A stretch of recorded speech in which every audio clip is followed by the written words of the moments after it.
Benz E-Class W213安裝 DTE Pedal Box 解除油門限制之後，哇！好啦，我哋又試下啲速度快少少嘅上車。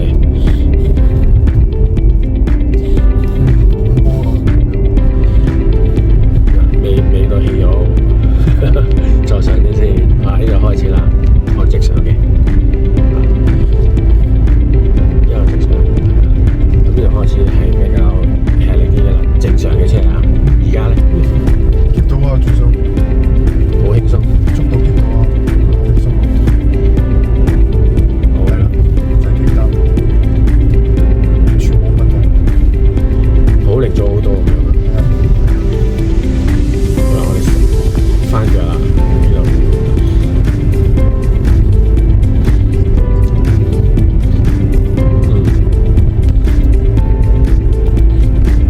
其實仲有啊，係咪？有，但我而家解心嘢啊，前面頂住。OK，係啊，得。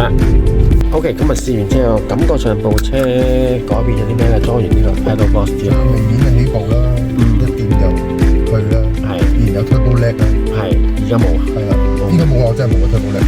冇啦，即係以前都係有一啲咁樣啦。係啊，係啊，係。好啊，咁加速個反應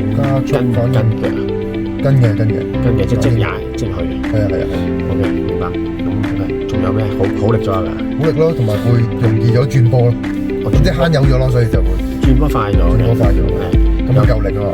OK，明白。好，如果大家想了解多啲嘅就 WhatsApp 翻俾你163409933，電話27807943。